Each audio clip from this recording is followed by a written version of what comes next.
Hey guys, good morning. This is Jessica Niziolek, host and producer of the Many Faces of Abled podcast, a bi-weekly show that discusses all taboo topics and is an extension of the Ableism blog and of all of its social media presence.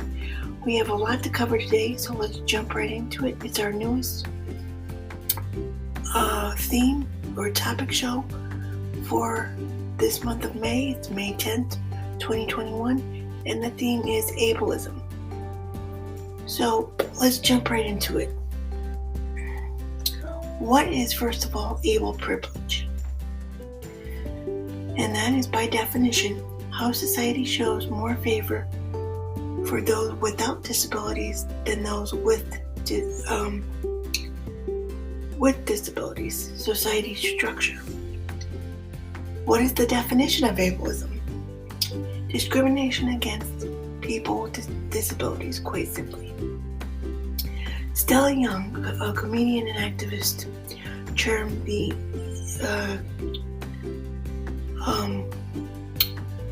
came up with the term, or coined the term, inspiration porn.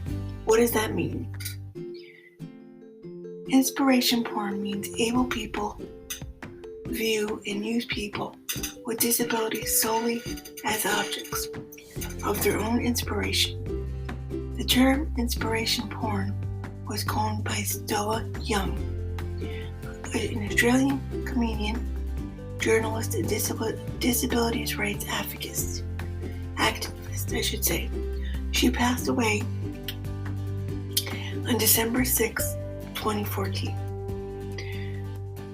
And I have a link to where you can find her information, how this came all about, including a YouTube video of a TED Talk that she did. And I will share all this information within the blog post once I post that up as well with this episode, guys. Alright, so this topic is going to solely be based off of my opinion. Personally, what I think about ableism. I don't necessarily think people intentionally mean to use it as a negative thing when they use a disability or inspirational porn, I should say. I think it's because of lack of education, and probably because they don't understand even the most well-known conditions out there, such as mine, like cerebral palsy. People don't understand that, we are able to do things like the average person without a disability, and even if we look normal, there might even be a hidden disability or an invisible disability nobody could see. So I think there has to be more education, like I always say. And I don't think it necessarily has to do with the word itself and changing the Webster dictionary when it comes to all these terms. I think it has to do about how we view it, how it's being taught, and the tone of the conversation we're having, whether it's amongst children, adults, the workplace, our neighborhood, just neighboring cities, the media, social media. It has to have a different type of tone where we can all sit down, we can all listen to one another without division, without saying this portion of this group of people lives and their their survival is more important than the other. I know I'm getting a little political, but I think you see the point. And honestly, between you and me, guys, I would rather be guilty of spreading inspirational porn than hate against our diverse community.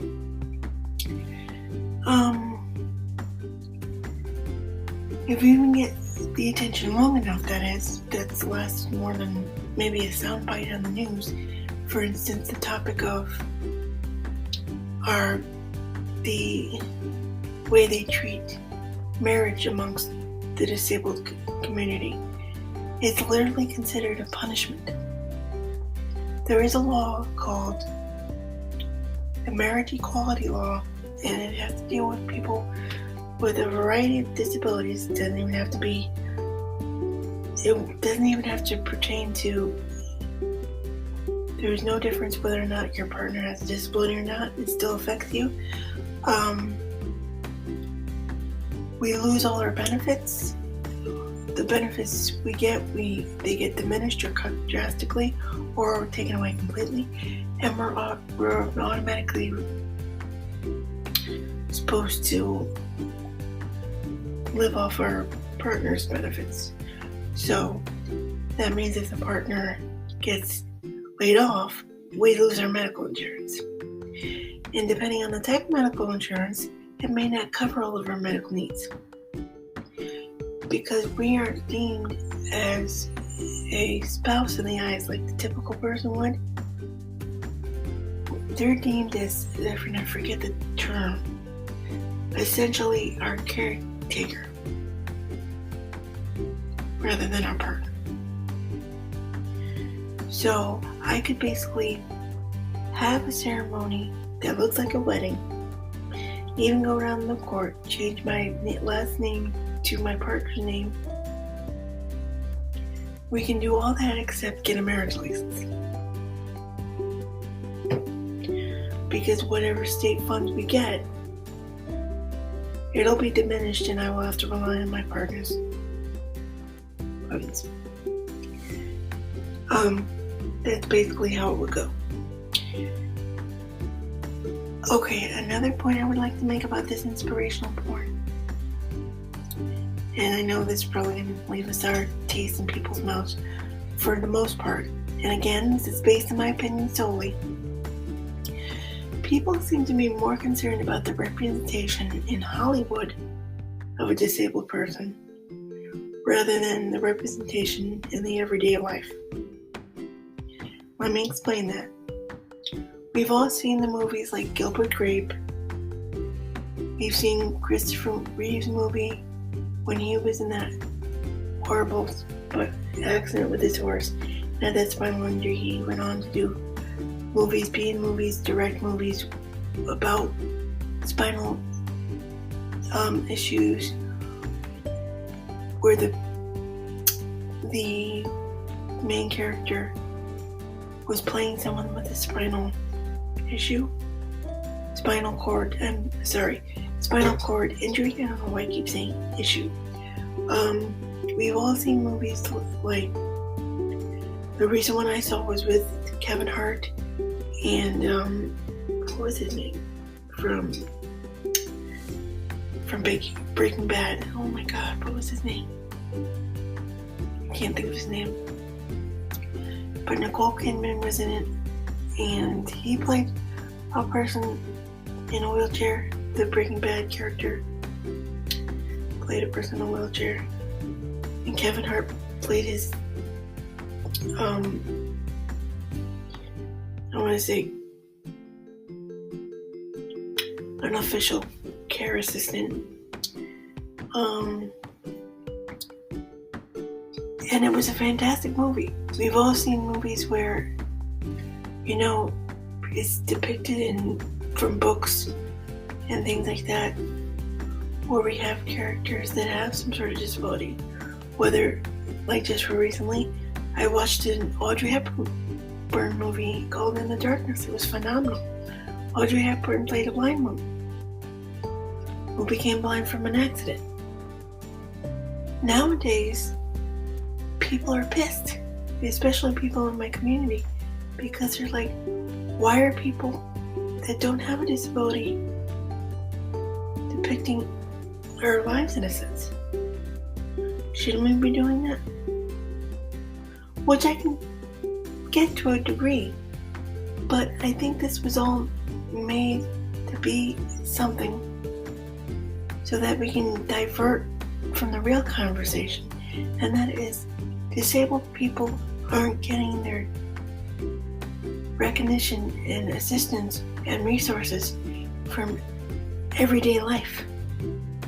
Meaning they're not getting assistance for job placements or continuing education or transportation or improving their independence in some way so that they can live on their own at some point if they don't already. They're not getting medical assistance because they're either deemed not independent enough, or it just doesn't cover it, or something else we've all heard down the road at one point. I think we have to worry about less what's being depicted in Hollywood, because a good portion of us will not choose to be in front of the camera, and worry about what's going to happen to the rest of us. You know, if they're worried about their representation in front of the camera because they live in Hollywood, well, why aren't you recognizing the people that don't want to be in front of the camera, or amongst the people in the hills, and still want to have representation? Be represented in their field of education, or employment, or community service, or in one of our military branches even.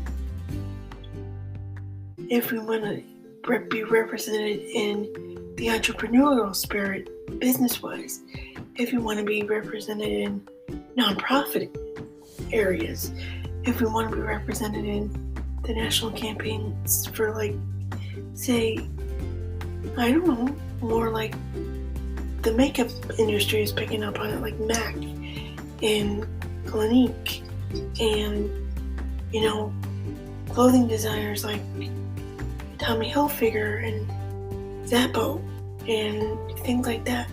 They're picking up on it now.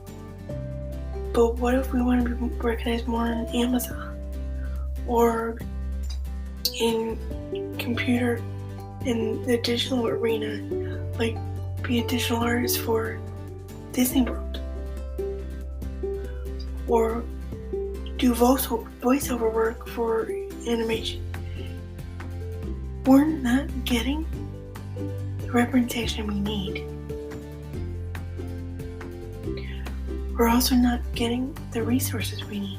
And honestly, with COVID, because people were out of work for 6 months to a year last year, it's easier to say, well, now we're backed up, we can't help you. And essentially, how many cases do you think all these resources and state agencies had to close for clients,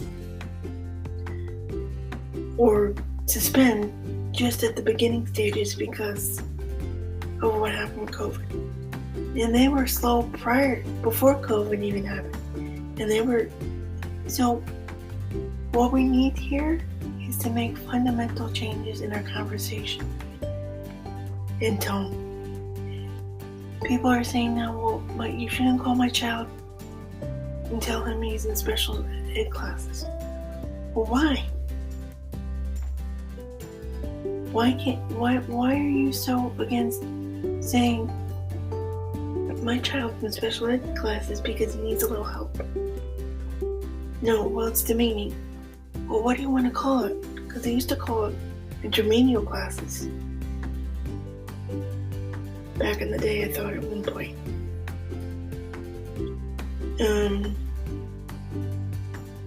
People tell people with disabilities, oh, you're such an inspiration, way to go. Like I said, I would rather have people spread positive things and be willing to and open to listen and learn, and invite us to a table where we can make improvements, rather than be offended and say, let's change the stance on this, but nothing. When we get off the surface of things and get into the middle of things and into the meat of the problem, nobody does anything. And because nobody does anything and people find out it's the term that bothers them the most, the tone they take, you have cyberbullying coming in now.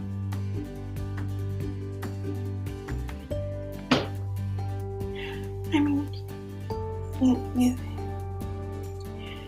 I don't understand how we can get so fixated on a term, but we can leave the action behind that term untouched, unchanged.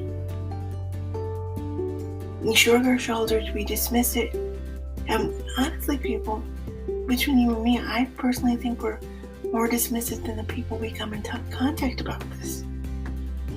We say, oh well, what are we gonna do? And all we do is get pissed and then move on, it's another new day. Or we bring enough attention to it to make it look like a fad, but then it fades away. If it's something that truly matters to you, it has to have consistent action. Verbs mean movement. Verbs mean action. And that's another reason why I take the platform for the Abler so seriously. And I continuously strive to make conscious effort to grow it, bring education and awareness to the diverse audiences and other people that maybe didn't realize that they need to know this. They need to be in the know more. I'm in no way a professional of any kind. I told you that guys before. I'm not certified in anything. I don't have my degree in anything. But seriously, would you rather be accused of using inspirational porn and making an effort to know someone and learn about their challenges, whether it's visible to you or not? Or would you rather be accused of discrimination and not giving them a chance based on that change once you find out? Because honestly, I would rather be chosen to be accused of using inspirational porn, along with giving the person a shot, a decent, respectable shot. And especially if I know the person's making the effort to grow themselves in that field or make themselves better in some way.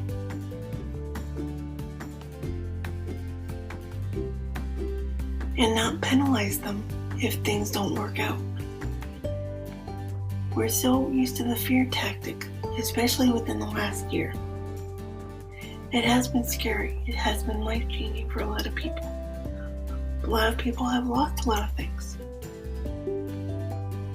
And a lot of people have, gone stir-crazy and lost relationships and jobs and their stability because they just didn't know what to do. Versus the disability community, where if you're limited to your resources and you don't get out, and that same community still didn't understand,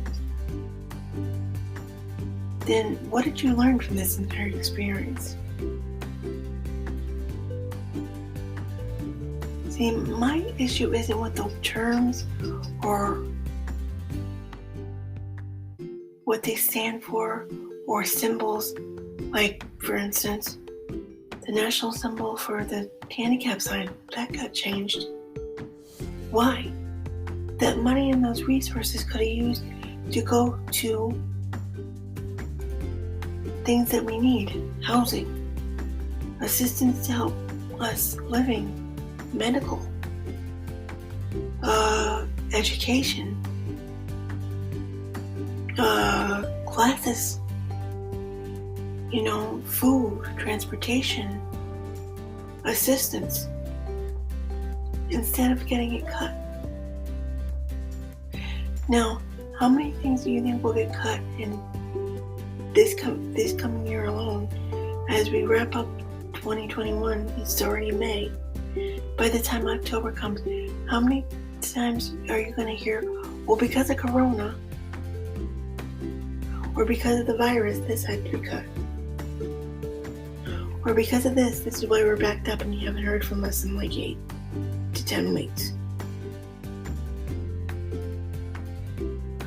I'm trying to say is, what's going to be the excuse next for the lack of action that we get? First it was terminology and how it came. Don't call me this, say this instead. It's degrading. Well, it's degrading because of the term. It's not degrading because, of the tone. It's not degrading because of the word. It's degrading because of how you're using it.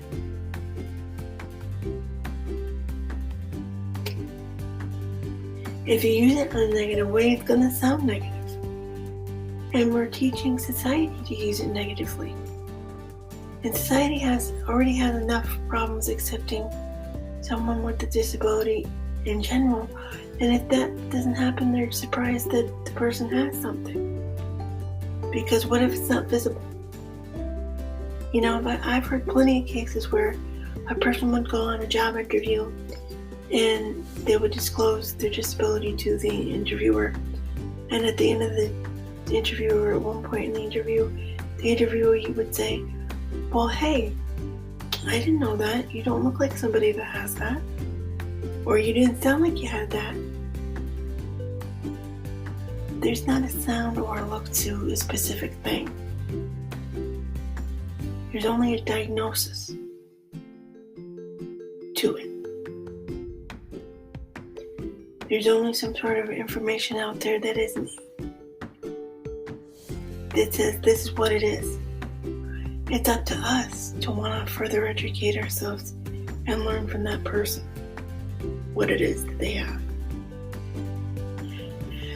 And I coined a saying myself called chosen ignorance. And what that means is, if you make the choice to be ignorant even after I told you what my disability is, the choice not to learn from it and grow, then that's your choice. I don't have a choice to live the way that I do with this disability of cerebral palsy. But you have the choice to either want to learn from it and learn from me and be respectful of it, or you can still be rude, ignorant, and judgmental about it. It's up to you.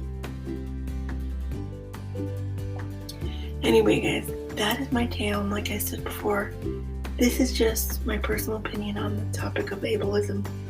If you guys would like to share your thoughts and opinions on this topic and show, please don't hesitate to reach out. Before we wrap up, I want to give you guys some major updates concerning the Abler, because I missed the last couple of shows because I was ill. That's why this show didn't record on its scheduled time a few weeks ago. First and foremost, the Many Faces of the Able e-sign is on hiatus until the 4th of July holiday. I'm redesigning it. I'm going to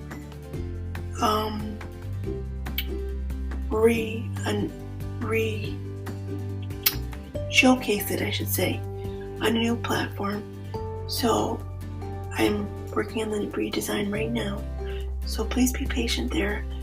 Also, if you went on the blog itself today or recently at https://seetheable.blogspot.com, you will see that we don't have a brand new topic for the month of May, because I have a brand new book review that came out earlier this month called Wedding Planning for Spoonies, Tips and Tricks, that is up there now, that you can check out on the blog itself at https://seetheable.blogspot.com. I kept our current topic on dwarfism up so that that topic and our newest book review on wedding planning for spoonies could each get their own equal amount of time up on the blog for people to check out. So the new topic for June will be the topic of muscular dystrophy. I will work on the promotions for that next week, I believe, because I'm done with the notes. Everything's all set to go. So that'll be coming up on June 1st. This podcast episode and the notes will be shared directly on the blog itself today at https://seetheable.blogspot.com. And the podcast episode will be shared directly on our YouTube channel today as well. And the podcast episode for Anchor FM will be shared on Saturday at 2 p.m. Eastern Time. And you can also check us out on Apple and Spotify and anywhere else you listen to your major listening entertainment. Just give us a search, The Many Faces of the Able. Check out the little yellow and blue icon. Let us know what you would like to see, if you would like to co-host a show with me, whether or not that co-hosting show is going to be a theme or a standalone episode. We're looking for co-hosts. Just know that we don't take straightforward political or religious topics, so there's that. All of our information and how you can get involved with the APLR, including our paid services, is available by email.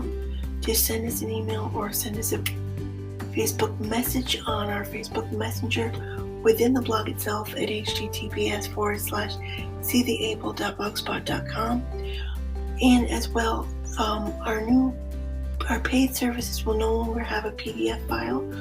What that means is I'm going to put them directly in the new layout for the magazine, so that I didn't have to update the PDF file.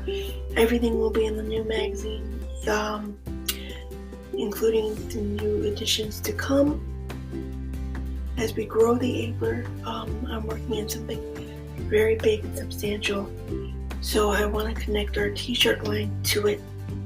That's why I pushed back the release date for our t-shirt line, because I want to connect the big thing I have in the works research-wise right now with it. So please remain patient, and as always, I will update you guys as we continue to grow. So if anyone has any questions, you can reach out to me here on Anchor FM or on social media. We're on every platform except for Snapchat. Just look for the APLR and our little yellow and blue icon. We have a public Facebook group, the Many Faces of the APLR Facebook group. But in order for you to join, if you're not already a member, I ask and urge everyone, and this is just to be on the safe side with my current members that are in the public group, so please answer the prompt questions in full before you request to join the group. If you do not, and unless I know you from a previous relationship or worked with you before, you will not be invited into the group. You have to answer the prompt questions before you're invited in. We're also on Twitter at J, 4, the APLR blog, 1, that is us. Little yellow and blue icon that says the APLR. We're on Instagram at the APLR blog. We're on Pinterest. Just look for the APLR blog and the official APLR blog board. Search us on Pinterest. You can send us a message on there. We're open to sponsorship. We're open to things like that to help us grow for the blog itself. So check us out there. Also, on a side note, guys, if you did not know, I've recently published the first book of my 4-book poetry series, and about 3.5 weeks ago, I published the paperback version. So, Why Can't I Love You? A Love Story and Poems, Book 1. Both versions, the ebook version and the paperback version, are now available on Amazon. So, just look for my name. Under that pen name, it's Jessica Niziolek. Jessica B. Niziolek. And the first book is called Why Can't I Love You? Love Stories and Poems, Book 1. You do not need a Kindle to download the ebook version. It has a free app that you can download to any device. And then once that app is downloaded, the Kindle app, you can purchase the book. The ebook is for $2.99 and the paperback is $6. So, if you purchase it and you would like to tell me what your favorite poem is, please don't hesitate to reach out. Also, if you can, leave a review. I'm working on book 2 as we speak. It is going to my editor. And I'll see you guys in a couple of weeks with a brand new episode. Thank you guys so much. God bless and have a great week. Bye-bye.